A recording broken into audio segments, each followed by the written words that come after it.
Rays make a worthwhile gamble in acquiring Freddy Peralta from Mets. MLB Trade Grades.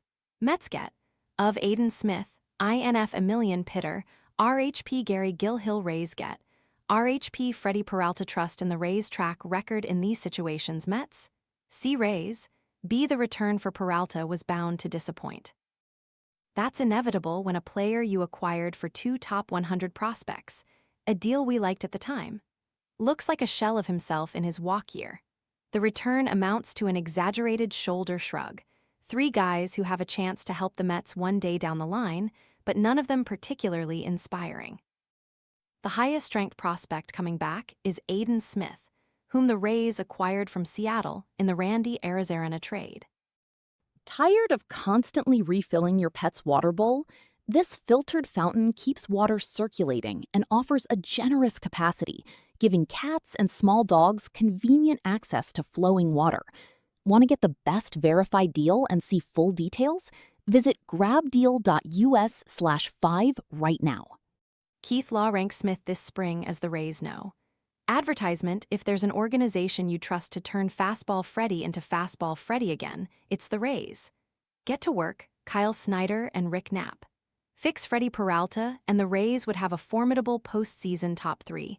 Peralta, Shane McClanahan, and Drew Rasmussen. But that's a big ask on a short timeline. There's a reason Peralta wasn't ranked alongside Tarik Skubal atop the Athletics trade deadline big board. No, he was well down the list, ranked 10th among starting pitchers, below the likes of Reed Detmers, Clay Holmes, and Casey Mize. If the Rays weren't up for paying Skubal prices, Peralta is not a bad gamble as a low-risk, high-reward move. Next, the Rays lineup needs real upgrades. Stephen J. Nesbitt in a tough situation. Mets got some intriguing players. Mets B. Rays B. The Rays are still making the classics relevant, so when they acquire an underperforming arm, you're not wrong to be suspicious. What one weird trick are they going to teach Freddy Peralta? Are they going to move him 6 millimeters over on the rubber? Teach him the Vulcan change or the all-dropsy-do? It's possible that a trick won't be necessary. Check out Peralta's expected ERA (xERA) over the last few seasons. 2023, 3.35, 2024, 3.83, 2025, 3.43, 2026, 3.82. He's not that much different than he's always been then. The strikeout dip is both concerning and real, but there also isn't a smoking gun in the underlying metrics, an alarming velocity dip or a breaking ball that just doesn't have the same snap. Which is to say, the Rays are probably getting a solid pitcher, not a project.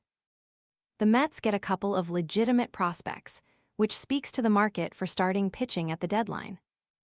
As Law said when we asked him about the trade today, Pitre is probably the guy the Mets wanted most: good player with great batted ball data.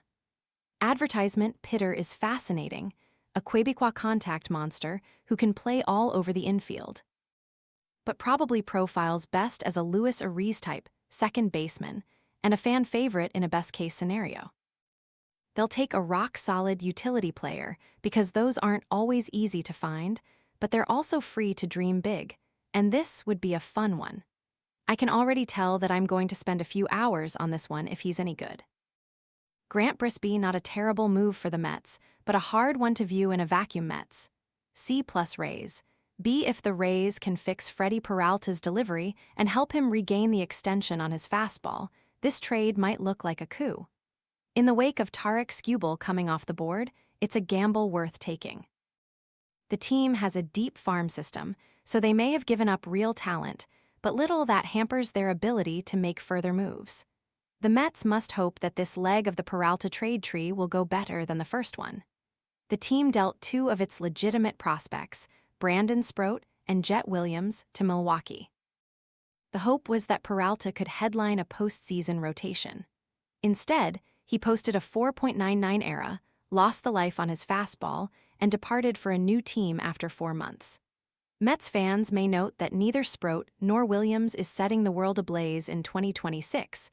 Perhaps that will give you pause before getting too excited about Smith, Pitre, and Hill. The return is totally fine, especially given that Peralta has struggled this season and can become a free agent after the year. But it's not how the Mets drew it up back in January that's for sure. Andy McCullough.